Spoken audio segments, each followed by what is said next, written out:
I am Grand Chief Stewart Phillip. I am President of the Union of British Columbia Indian Chiefs. Here in British Columbia, we enjoy unextinguished Aboriginal title.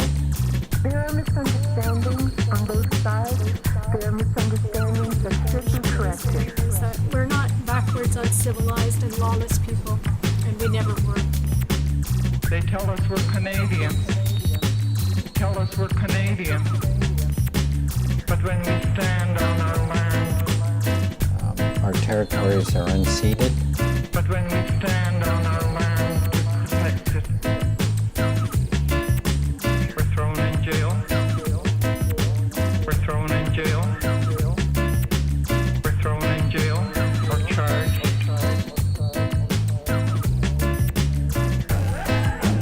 Hello, welcome to Access TV. I'm Molly Caron. On this episode, we will discuss land and our relationship to it, whether it be treaties, rights, or protection. These are all strings of words, and what do they really mean? Well, today we've invited numerous people from across Canada, Turtle Island, to get their perspective. We'll be hearing from Grand Chief Stewart Phillip and Grand Chief Derek Nipinak of the Manitoba Chiefs. We'll also hear from Hereditary Chief Robert Thomas, or Xutsten, of the Wanak people. We have gyauustees. He will be representing the Squamish Nation. As well, we're going to hear from some of the matriarchs of the Wanak people. The Wanak tribe reaches on their traditional land from Maple Ridge to Mission, and I'm just learning about them. We'll hear from Cynthia Jim Woods, as well as Lorina Jim. And here to facilitate this discussion, we have Gunargie O'Sullivan. So let us begin.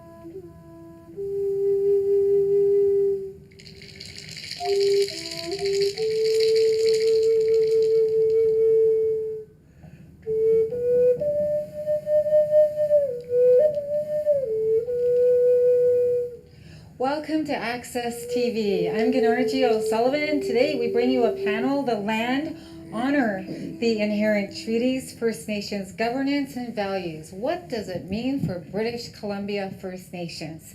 Today we have on our panel gyauustees from the Squamish Nation. Welcome to the program. Hello, Gunargie. I'm gyauustees of the Squamish from Xutsten and also the Stenaimuks and the Channel and Kwaynawit people. Carrier of the Unity, Peace, and Dignity walking staff. Beautiful. We also have Hereditary Chief of the Wanak tribe, Robert Thomas. Welcome to the show. Thank you for having me here, Gunargie. My name is Xutsten and I represent the people of the Wanak tribe. And we also have Matriarch Cynthia Jim Woods. Hi, Gunargie. It's good to see you. I am Kwelosoet, Shuel-let-qua, caretaker of the Wanak tribe, Kwelosoet. And now we also have Matriarch of the Wanak tribe, Josette Jim. Welcome to the show. Amashgate Nichan Squatchies. Good day, Gunargie. Good day. And I am Ts'i and Ts'i. I am the advocate for Kwaynawit. And I also like to add that our mother of Kwaynawit is an elder, and she's not feeling too well today. Her name is Kwaynawit. And also Matriarch Lorina Jim joins us. Thank you for having me here, Gunargie. You're welcome. I'm also known as Ts'i and Gyauustees. Thank you. Thank you. We have a video insert of Manitoba Chief Derek Nipinak. Here it is. I'm Derek Nipinak. I'm the Grand Chief of the Assembly of Manitoba Chiefs. I'm honored today to be able to participate in the panel discussion. on the topic of honoring the inherent treaties. I have made it a key piece of my platform and my mandate as the Grand Chief to always put treaty-based relationships and the inherent rights relationships front and center in any of the work that we do, advancing out of the Assembly of Manitoba Chiefs, recognizing that there's different perspectives and various opinions on treaty in today's world. We still continue to pursue a rights-based approach to how we move forward in our relations with both provincial and federal governments.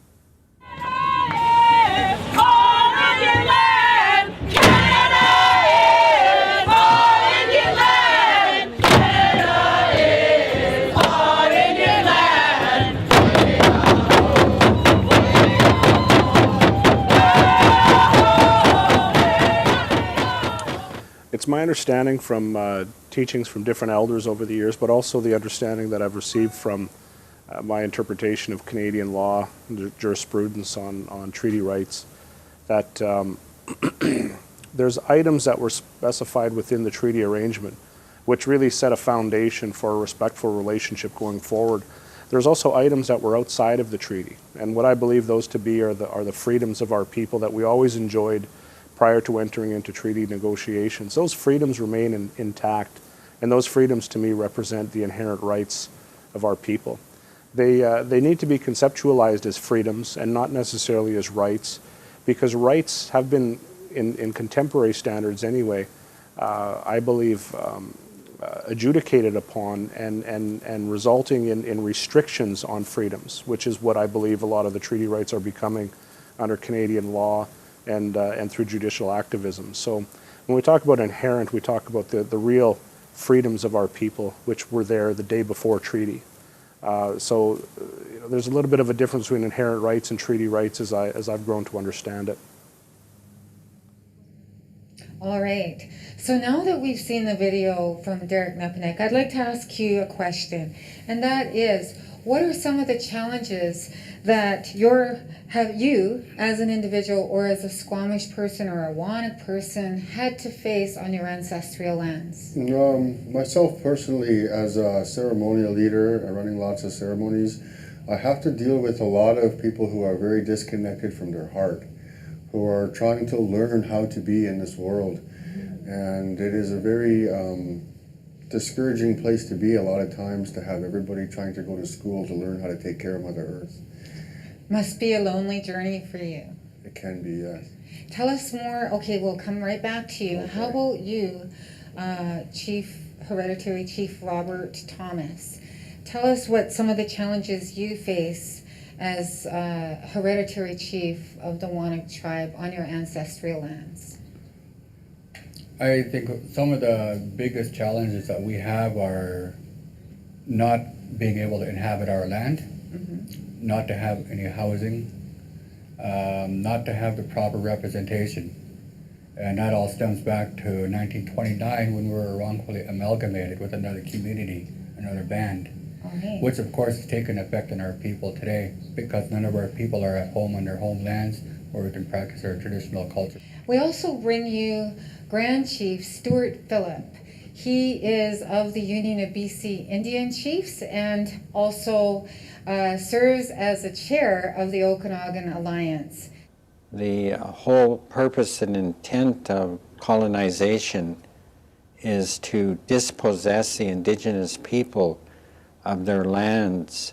The colonizer covets the rich resources within our tribal territories, and in order to take up the lands and the resources, they need to remove the indigenous peoples. And throughout world history, this has been a very brutal campaign of oppression, repression, genocide.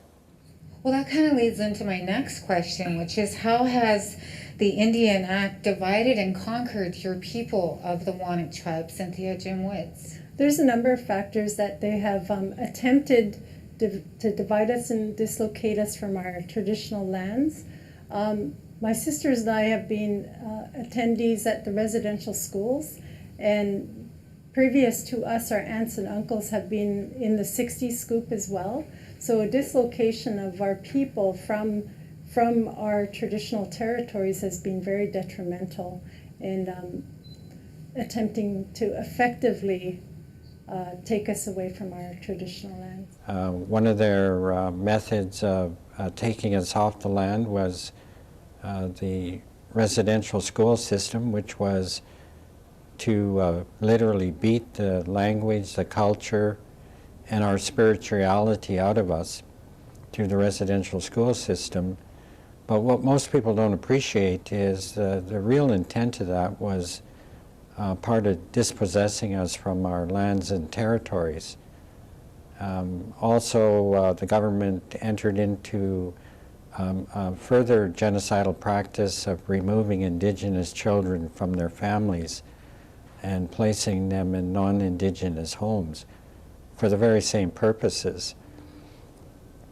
Throughout Canada, across Turtle Island, there's been a proud history of Indigenous resistance, and I'm absolutely proud to say that the residential schools was a dismal failure on the part of the government.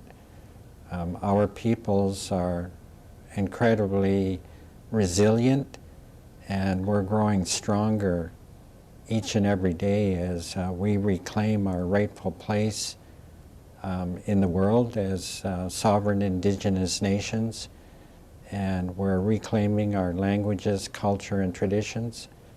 Throughout my travels, I am greatly encouraged to see more young people picking up the drum and singing the songs of their ancestors with such a great sense of honor and pride. What kind of actions are your people, gyauustees, taking to basically take a stance and to counteract some of the attempts to conquer and divide your people? Well, one of the main things was the acceptance that the policies and procedures were made up, rules and regulations for them, and that the laws of the universe, all of us people are connected through our language, through gyauustees, through the Siyem, the Natsamach and Squallowin, the one heart and the one mind that we are connected with Mother Earth. Those, for me, seem to be a key to allow people to be able to have the acceptance of unity within their heart, to have peace in their heart and peace of mind. And then from that point, I've been noticing through the unity, peace, and dignity journeys that we've been able to hold each other up with dignity, so that we can hold each other up high. Well, this must be problematic when you consider that some people still have their traditional values intact, while others are more influenced by the residential school era foster care adoption and the Indian Act itself. Yes, my grandfather, he was strangled by the church and the government. My mom and dad went to residential school and to foster homes, and that left me in a place of no parents. Mm-hmm. It left me in a place of no language, no drums, until I started to grow towards the drum. So I started to grow towards the longhouses, started to grow towards the sacredness of our lands, that I started to realize who I was and how I could help. And are you passing these teachings down to your children and grandchildren? Yes, and to the other nieces and nephews, and with open arms for wisdom from the other elders and the other relatives from throughout Turtle Island, Central America, and South America too. Beautiful. Right on. And now, Chief Robert Thomas of the Wanak tribe, what kind of actions have the Wanak people taken to conquer or to counteract this attempt by the Indian Act to conquer and divide your people? Well, for one thing, we're not a treaty group. We're not a treaty band. Mm-hmm. And one of the things that we have come to terms with is keeping up our practice, our culture, staying connected with our spirituality, staying connected with everything that our land provides us to use, because that's how it was in the beginning. And nobody's going to change that, and nobody's going to change our way of life and how we used to live. And that's what we're passing on to our children, the continuity of learning how to live how our people lived before us. And that's one of the most valuable things that we can do, is to pass it to our kids, and they pass it on to their kids, and so on. Well, this is what your matriarch, Florence Thomas, has done. I mean, she has 4 generations of family members that she's passed on the knowledge of the songs, the dances, the longhouse teachings and ceremonies too. And so the Wanik tribe were wrongfully amalgamated with the Kwantlen people. What have you done about that to this date? What actions have you taken? Well, I'm gonna let my sister here share that. Okay. About a month ago, we stormed INAC's office, and we went there to inform them, not to ask for permission, but to make them fully aware that we are the Wanik people, the Hwehwanakwukwilmuk. We know who we are. We never relinquished our rights and title. We are non-treaty, so therefore that we are not bound by any sort of treaty agreements. So currently we have our inherent rights and title intact, and we do not need permission for fishing or anything. What were you told once you came to the office? How did they treat you? What was their response? Their response was they tried to say that they weren't going to meet with us because we were not a recognized band. So basically we weren't registered in their system. However, we know who we are. We know we've always been the Wanik people. We know, and we grew up with all our values and principles upon our own territories, thankful to our elder Kwaynawit, who brought us up with songs, dances, ceremonies, and giving us an immense relationship to the land and the water and all the spirit people as well. From what I understand, you were told by Eric Magnuson that if you had called prior to, if you had called and asked for a meeting, that he wouldn't have been able to meet with you due to the Indian Aboriginal Northern Affairs policies and procedures. That in fact, if you had not stormed Aboriginal and Northern Affairs, he wouldn't have been able to see you. Yeah. How did that make you feel? It made me feel that we didn't need the permission, that even though he's bound by policies and procedures according to his higher ups, we know who we are, and he needed to be fully informed and aware that we are the Wanik people. Well, certainly the long-term implications, as I had mentioned, of the status Indian. We seem to be okay with entering into a process where we fill out an application form and send it to the bureaucracy in Gatineau, Quebec, for somebody else to determine whether or not we're Indians. It follows Indian Act guidelines, which are steeped in racism, which are steeped in gender inequality and gender discrimination. And we've got to figure out a way of extracting ourselves from those processes, because we are the original people here. We have rights to self-identify. Our children have rights to an identity. We have rights that go beyond the domestic character of the Constitution that governs the Canadian nation state. And we've got to empower that. We've got to empower that by being strong and taking forceful positions. So we need to begin, developing mechanisms for taking back our identity. That's a very big piece, and that's a piece I continue to work on out of Manitoba. Through the creation of the treaty identification card, we are now doing a lot of the back-end work to determine how does one become eligible for a treaty identification card, and what are the implications of membership, particularly when it comes to urban reserve creation and the utilization of treaty identity in accessing benefits such as discounts on gas and other tax-exempt purchases. I think that the challenges we face within our ancestral lands tie to a very forceful and oftentimes mean-spirited application of colonial policy, where we're meant to think within the context of reserves and reserve boundaries falling within provincial jurisdictions, and this push and pull challenge between federal and provincial jurisdictions. I think that we have to move beyond that as Indigenous people and reflect upon our responsibilities that we have within our families as individuals, but also from one family to the next, which is really the foundation and the cornerstone of building strong communities. I do believe that within Manitoba, for example, I believe that there's one Anishinaabe people. I believe that there's one Cree people. I believe that there's one Dene people, one Dakota people, one Ojibwe people. I believe that we are a nation that's been divided constructively through the application of the colonial paradigms that come under the Indian Act. And I think that those tools are being used to hold us back in a negative way.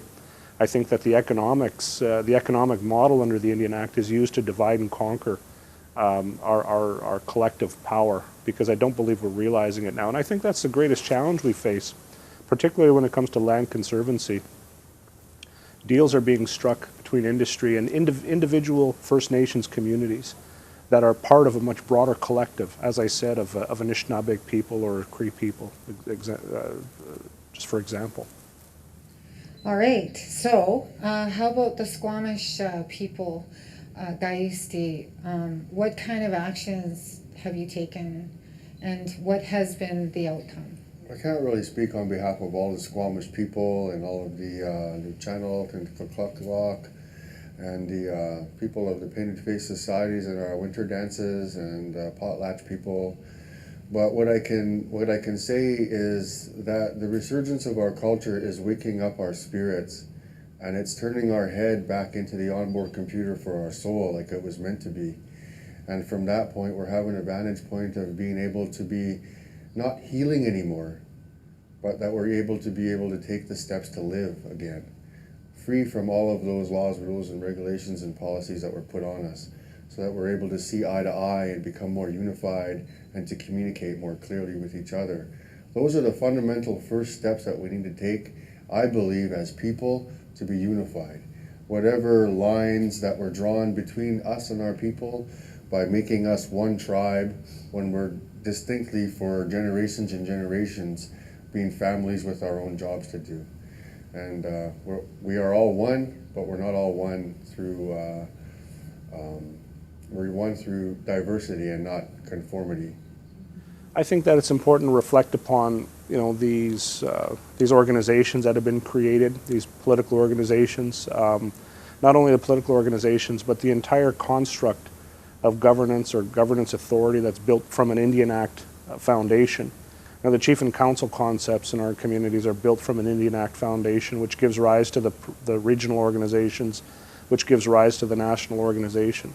I do believe that we have a responsibility to look beyond these institutions and start focusing on the constitutions of the individuals again, and giving each and every one of our people the opportunity to learn about treaty, the opportunity to learn about the inherent freedoms that we're born with, and the opportunity to get to a place where our families can determine our own identities again. And those are all processes outside of the current construct. We've got to begin moving in that direction, because the way the status Indian system is set up, the status Indian registry, eventually we're not going to have any more status Indians, which is, I think, the end game, actually, of the Indian Act, is to get rid of Indian people based on a legislated extinction of the status Indian. And I think we need to get ahead of that. We need to project our minds far into the future and figure out today how are we going to take back our identity and wrestle it out of the hands of the colonial systems and structures that have been built and hold us back from remembering our inherent freedoms and our inherent treaty rights. So I would like to get back to the Kwaynawit tribe and the actions that they took when they stormed the Aboriginal and Northern Affairs. What did you come out of that meeting with? What were you able to enforce with Aboriginal and Northern Affairs? What can they do for you? Because you're not recognized within their own policies and procedures. What did he recommend to you? They recommended to us to look into human rights violations, especially for our elders and the children that were not receiving the benefits. And it was because we were amalgamated back in 1929, we were under the jurisdiction of Aboriginal and Northern Affairs. And therefore, they are bound as a fiduciary responsibility on their part to ensure that the well-being of our tribe, our Kwaynawit, was taken care of. However, a census data from 2000 and 2006 says In 2000, it says minus 56% of Wanik people upon their lands. And the census data of 2006 said minus 100% of the Huehuenac Kw'emuk people were no longer on their lands. So they had a fiduciary responsibility to inquire, because they were dictated in their policies and criteria to ensure that our well-being was taken care of, and they have totally failed. And the Wanik people, their original territory is Reserve 1, Reserve 2, and Reserve 3, right? And you have the issue of resource sharing regarding the Stave Lake Dam. Can you tell us a little more about this issue? Well, there's a lot of Crown corporations taking development on Wanik tribe traditional territory, and we are at odds and ends with the other community. That a lot of the shares that come out of these corporations is not being received by the Wanik tribes people. And so on. There's been like consequences delivered to the Wanik people for acting out who they were, for speaking out who they were, and these benefits were slashed, like as my sister was saying, they were slashed. And some of these corporations that are there rightfully belongs into the jurisdiction of the Wanik tribe people, not anybody else. Especially in the case of the Stave Lake Dam. That's on Wanik traditional lands, your ancestral lands. That's right? correct. And you're not receiving any benefits or resources or any kind of like opportunity from that land. Nothing. Tell us more about the maps. Josette, are you able to speak about the territory in that regard? Well, thank you very much, Gunargie, and that. The maps and that are our watersheds. A long time ago, and that our people and that traveled by the water and that, whether it was the Fraser River and up the Stave Lake, and it connected our tribes to communicate with each other, or in other words, decided to do some trading. And not only that, whether it came to warring for a little distribution of whether it's trying to get a wife. But our lands and that, our watersheds are actually border lines of existence of where all our people in that roamed around the territory, whether it was to collect the resources of the land, which is the cedar trees and the plants that we have, and also the fishing and livelihood of all our animals. So that's mainly the maps and that just really focus on the just a bare partial of our communities interacted with all our other tribes and around us. And now you're faced with this having to prove that you are not extinct, right? I find that just bizarre, but not uncommon. There are people from the gyauustees nation and the Montegalia people. They have been divided and conquered through treaty and negotiations. You know, the Montegalia people have been deemed extinct. We have the Sinaiaks people in the Slocan Valley who are having to prove that they are not extinct. How can we project a better future for generations ahead of us? How can we make things happen? Let's start with you, gyauustees. I think what I feel and what I've come to realize for my own self was that when I had received my first Indian name, my real name, which connected me to the land, which connected me to all of the directions, which connected me through the mantra that we speak to all life on this planet. And the realization that I was not the all capital letter name that was registered into Canada, written in black, which is everything written in all capitals and anything written in black is dead. So in that sense, if that's who we think we are, then we're extinct. So rising into the spiritual force of the Indian name and taking a stand on the land that was when my connection really started to grow, so that I can connect with the other people throughout North, Central, and South America. But will this new terrorism legislation or bill that is being proposed by the Harper government hinder you in this stance that you talk about? Well, I just accept whatever that they're going to do and give it back to them, as it has nothing to do with me. Ah, I see. Okay. And how about the Wanuk people? Peaceful. Will this peaceful, hey? No fight. Yeah, peace. So how will you and the Wanuk people be affected by this up-and-coming bill that is being pushed through by the Harper government, known as the terrorism bill or the legislation? I'll make it real simple. We're not treaty. Nobody owns us. We've never ceded our land over, surrendered our rights and title over. Therefore, we don't fall under the jurisdiction of the federal government and what the government's initiatives are and what their plans are. Okay. Or the provincial. Or the provincial. Oh, okay. That's good to know. And Cynthia? Regarding The terrorism bill that is being proposed to Canada?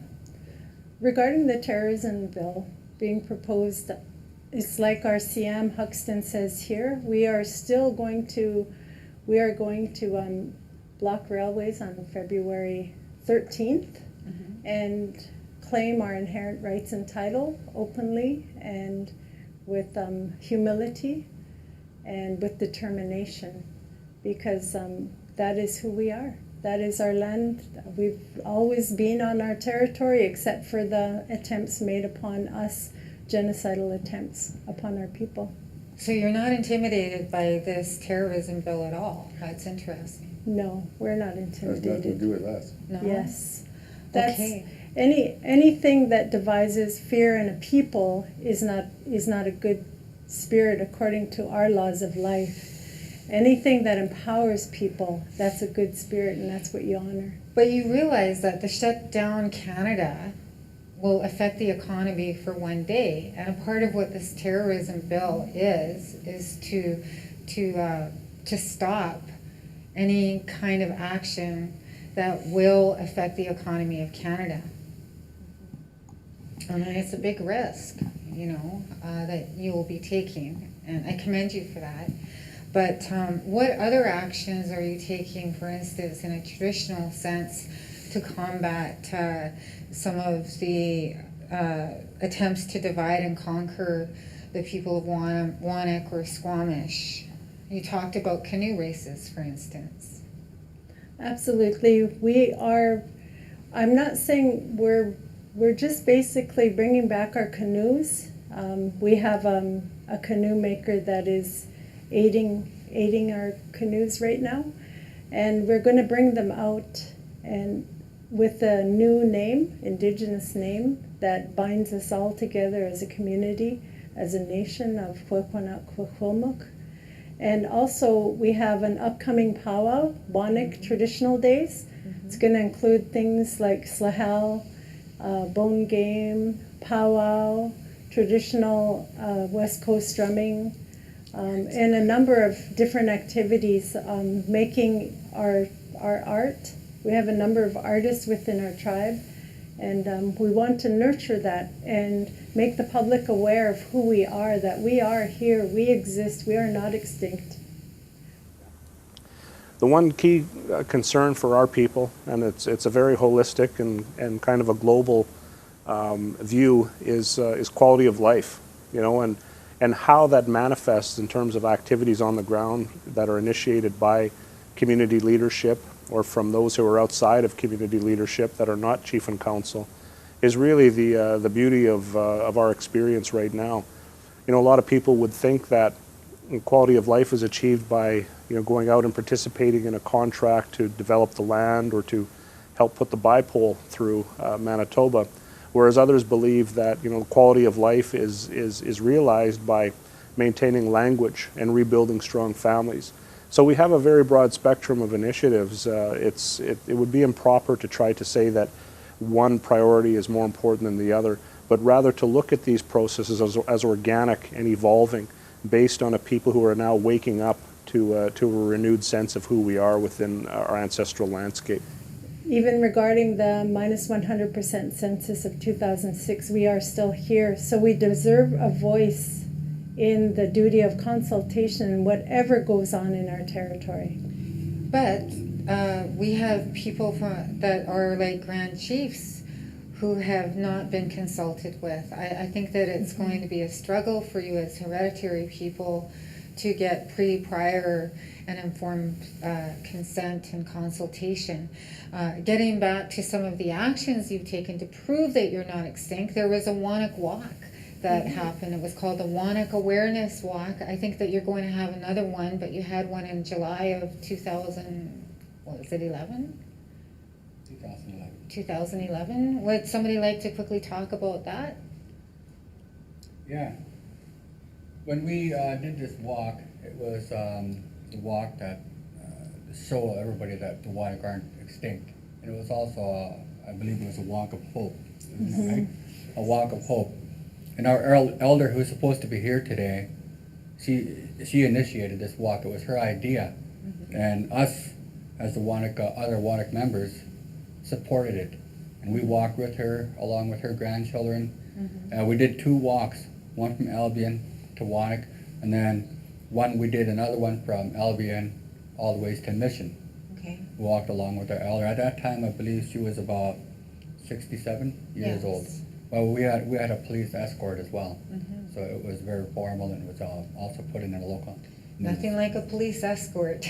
But on top of that, one of the other things that your people are doing for the elder Florence Thomas is attempting to provide her with housing on her land. And I understand that you are looking for support from the community, whether it be construction workers or people who want to donate money to your elder so that she can build a house on her land. Can you give us some contact information? Yes, we can. We have a couple of emails. One is cjim@ualberta.ca, and you can also phone 780-614-4946, among other emails here. You can also contact JOSETTEJIM63@gmail.com, and if you would like to call, it would be 604-792-7911. And gyauustees, tell us more about the Unity, Peace, and Dignity Walk and what that means to you and how people can engage in this effort. The Unity, Peace, and Dignity Journeys has been an ongoing run from Alaska to Panama every 4 years, and they run from Terra del Fuego, Argentina to Panama, and they meet with the Condor and Eagle coming together in Unity, Peace, and Dignity, and they share that prayer. The Unity, Peace, and Dignity walking staff is up here in the Pacific Northwest, going to different events and potlatches and ceremonies, and has been going back and forth across the continent to Ottawa, the copper breaking ceremony, suicide prevention, other events have been, this grandfather has taken that walk a number of times across the country. And to contact anything to do with the Peace and Dignity Journeys or gyauustees, you could reach it at gyauustees, gyauustees @gmail.com. Okay. Well, that has been our panel today at Access TV on unceded Coast Salish territory. This land, honor the inherent treaties, First Nations governance, and values. What does it mean for British Columbians?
I was so greatly inspired by the Idle No More movement, where we saw the mobilization of our elders and our spiritual leaders and our grassroots people right across Turtle Island. And I think it's just the beginning and very much a part of the reawakening of our indigenous spirit.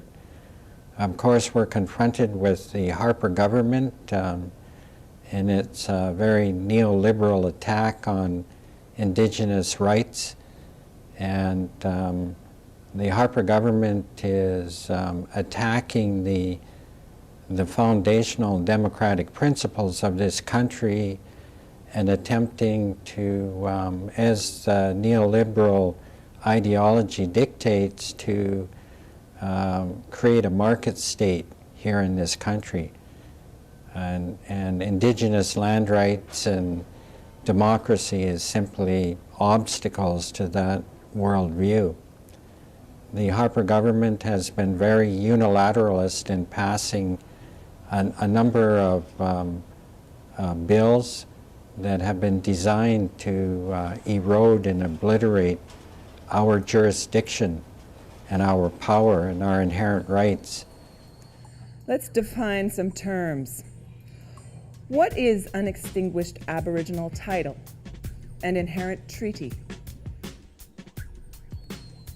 Bill C-33, Education, gives ownership of schools on reserves to Northern Affairs. There are misunderstandings on both sides. There are misunderstandings. Bill C-27, First Nations Financial Transparency. They tell us we're Canadian. Aboriginal affairs in Northern Development Canada are under the federal government of Canada, and they chronically underfund First Nations. This same system that is set up to fail First Nations people is the same system that is demanding financial transparency relating to all funds. Bill C-38, Jobs, Growth, and Long-Term Prosperity. In reality, amendments to environmental laws account for about half of the 452-page bill. Bill C-38 is much more than a simple budget implementation bill.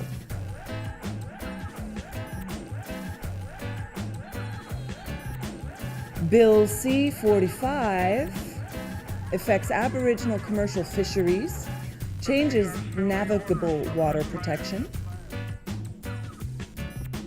99% of Canada's waterways lost their protection for navigation and federal environmental assessment purposes.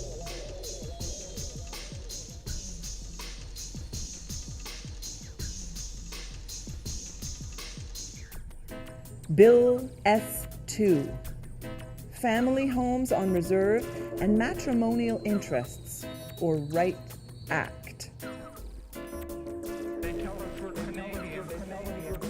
The bill has an individual rights or interest focus versus an Indigenous communal holistic approach.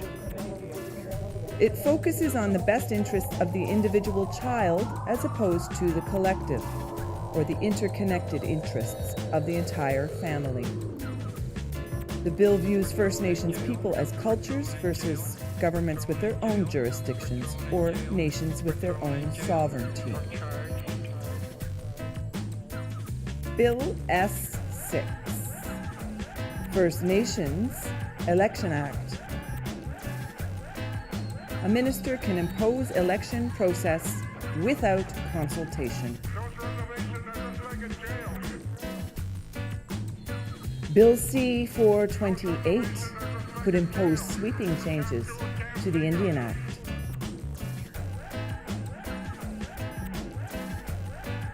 Bill S-207 could not prevent annulling or destroying Aboriginal or treaty rights.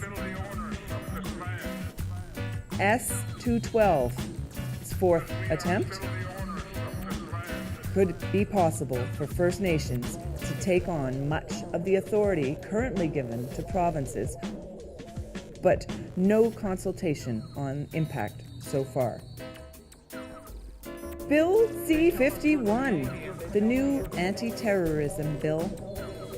It extends unprecedented powers to the secretive Canadian Security Intelligence Services to disrupt activities, lowering the threshold for detaining terror suspects, increasing sharing of private information about Canadians, and criminalizing the speech of anyone who advocates or promotes terrorism. On this last point, the advocacy and promotion of terrorism are not defined in the legislation, so it is anyone's guess which speech might be criminalized. Conservatives have previously labeled Canadians actively advocating for the environment and opposing oil and gas pipeline construction as eco-terrorists. So it seems this law could cast a disturbingly wide net. For example, it's conceivable that an activist advocating direct action to protect the environment could be thrown in jail for 5 years under Bill C-51. By giving CSIS itself the power to undertake disruptive activities, the Conservatives are essentially recreating a situation that the MacDonald Commission and subsequent legislation sought to change.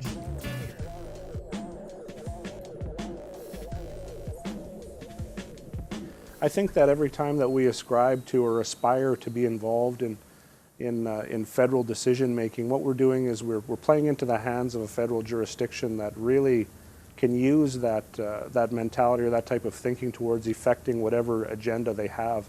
You know, government spends a lot of money on devising tactics and strategies and implementing policies that they see will create the outcome that they want for big government. Those processes and those policies do not align with the will of grassroots people, with the will of Indigenous communities. Lawyers have said this is the poorest legislation we've ever seen. Like, really, who wrote this? And what was the whole reason for it? When I look at C-27, I don't see it about our salaries at all. As much as they're trying to capitalize on salaries, because that's their divide and conquer tactic. The transparency, it's not about chief and council salaries. Of course, because our people are impoverished all over the country, they're going to react to this.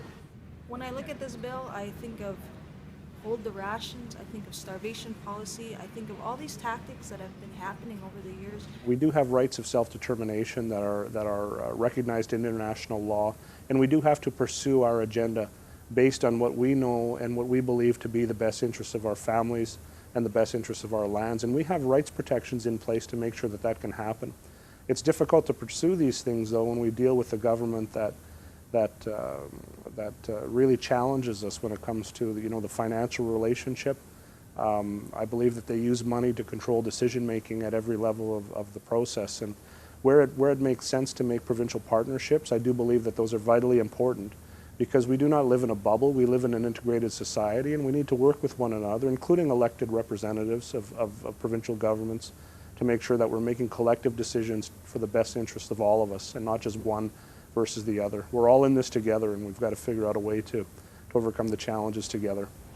Here in British Columbia, the most egregious attack on our Indigenous land rights has been Bills C-38 and C-45, which has really completely obliterated the regulatory environmental oversight of large-scale resource development projects, and pretty much paved the way for large-scale resource development projects. The Enbridge pipeline proposal, the Kinder Morgan pipeline proposal, are examples of what the Harper government is supporting through attempting to completely do away with our Indigenous rights here in British Columbia. It's unextinguished Aboriginal title and rights. Similarly, they're attempting to destroy our traditions in terms of caretaking our children and our families through passing intrusive laws such as the matrimonial real property laws that completely undermine our jurisdiction within our communities. We have no recourse but to stand against the Harper regime, and it's part of the Harper termination policy. You know, we don't want to administer our own poverty. And that's what they're capitalizing on, is because technically they're not giving us what they have a responsibility through treaty to give us. But in spite of attempting to continue the neo-colonial constructs through this legislative program, we continue to maintain our sovereign view. We continue to resist the corporations and their attacks on the land itself. And as I indicated earlier, we continue to walk in solidarity with many other human rights groups and social justice groups across this country, as was witnessed through the Idle No More movement. I think that what we're witnessing right now is the rise and the renewal of some of the old things, some of the old ways. So when I'm asked a question like that, I like to say that, you know, the old ways are looking new again. And I believe that the values and the fundamentals that inform treaty, including the spirituality behind it, the raising of the pipes, I believe that a lot of those principles and those teachings are now coming to the surface. They're informing the lives of our young people. And they're galvanizing as the set of values and the principles that will guide a future relationship that we will have with everybody who comes to the Turtles Island here to call it home. Those values are based in respect. Those values are based in a recognition of the rights to the land. And rights to the land are not conceived of in terms of what am I going to take from the land, but more in the form of a reciprocal relationship where we take responsibility and stewardship for the things we do on the land, and not just a wanton disregard in favor of converting resources into money for somebody. It's much more involved than that. And I do believe that concept is galvanizing in the hearts and minds of a generation of young people in the post-residential school world that we're living in. You know, a lot of us that are entering leadership now, we don't have that residential school history behind us. We didn't go to residential school, but we know the outcomes of it. And we're kind of the living rebuttal to residential school. And in that way, we're becoming strong again. We're at a turning point in the history of this country, and I believe we're in desperate need of a new vision, a new national vision in this country that is more inclusive, that understands traditional and ecological knowledge and the fundamental beliefs of Indigenous peoples as it relates to sustainable development that has been passed down through hundreds of generations of our knowledge keepers, needs to be the foundation of the new vision of this country that will bring about sustainable development so that we can arrest the destructive impacts of global warming and climate change. And I truly believe that people throughout the world, and certainly throughout this country, know and understand that our treaties and our Indigenous rights are going to be very, very important in forging this new future for all peoples. And I'm just so grateful to be part of this movement forward, this walk of solidarity. I've been blessed with 14 grandchildren. Joan and my wife and myself have been involved in the Indian movement pretty much all of our adult lives. And it's so gratifying and encouraging to know and understand the spirit and the flame of resistance continues to burn strongly in the hearts of our people. Why? Lim Lim. I've always been optimistic that the teachings and the lessons that I've learned both within the academic context, but also from my experience in working with different elders from different territories across Western Canada, would help open my eyes to the potential and the possibility that we bring as Indigenous people from these lands. I love our people very much. I'll never lose optimism in what we can accomplish together. And that's really the driving force behind the work that I do, is that I have an undying faith in our ability to overcome challenges and to move together by recognizing our values and our traits and our qualities, and the fact that there's nobody else from here other than us. We are unique in our communities, in our ancestral lands, and that's a beautiful thing. That's a beautiful thing to understand. Our ancestors made that agreement, made treaty, negotiated for all of this for us. And because they did that, we are their future that they thought about. And we have to think of the future generations. We have to honor what they did. This is about the land. Can you ask yourself this? If we had everything, if we had no homelessness, no people starving before treaty, the day before treaty, what would it like? And where are we today? Nobody in their right minds at the time would have given up everything that we got from the land. The God-given, creator-given right, the inheritance to this land, to where we are today. Thank you to Gunargie O'Sullivan for shedding some light and inviting all of these guests. What is the situation in your home, in your land, on your reserve? And do you have a concern or a dispute with your territory that overlaps with other nations? Or is there one key issue for your people that you are pursuing?